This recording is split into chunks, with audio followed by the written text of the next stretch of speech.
That was the scene in Tahrir Square Sunday as Egypt wakened to a new era with the election of Mohammed Morsi as president. Good morning and welcome to the News Hub. I'm David Riley of the Wall Street Journal. Also this morning, we'll be talking about pain at the pump, or the lack of it recently, and what it means for consumers, as well as the trials and tribulations of recent law school grads. First, let's go right to Cairo, where the Journal's Matt Bradley is standing by. Matt, the election of Mohammed Morsi has ushered in a new era not just for Egypt, but for the entire Arab world. What are the immediate challenges facing Mr. Morsi? Well, the immediate challenges are quite immediate. His office of the presidency has been cut back as of last week. Just when the polls closed, the military released a constitutional declaration that cut back all of the capabilities that the president would have to confront the former regime, which still permeates many of the positions of power in this country. So Mohammed Morsi is going to have to bring his people onto the streets, as they already are, and press the generals to give him more power. And he's already doing that. He's pledged to take the oath of office in front of a parliament that was dissolved by a court order about 2 weeks ago.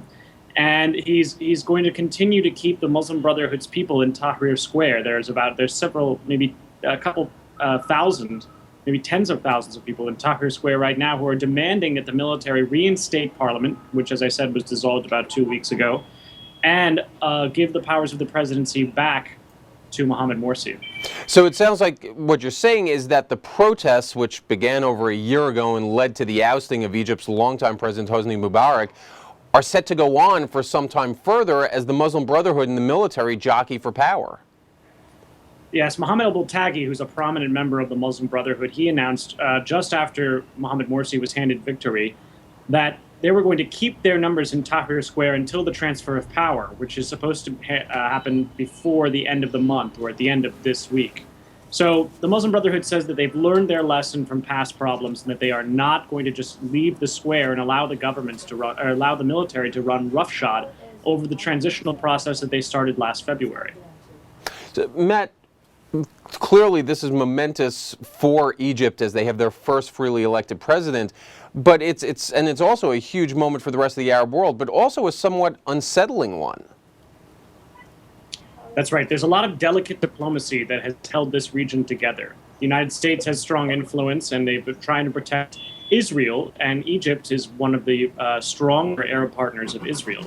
So right now, it's very hard to see exactly how this is going to play out.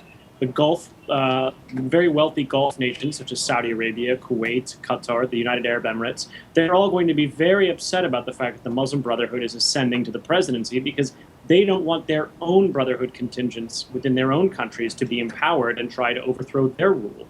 And now, Israel, of course, is going to have a lot of anxiety as well.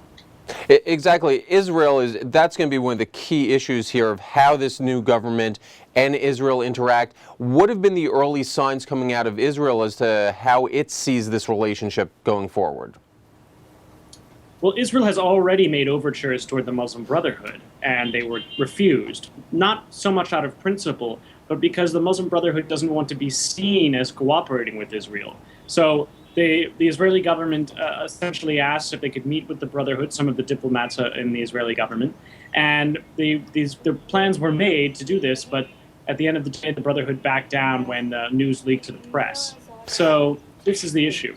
Okay, and Matt, last thing for you, just in terms of the new government and the U.S., have there been dialogues going on between the U.S. government and the Brotherhood?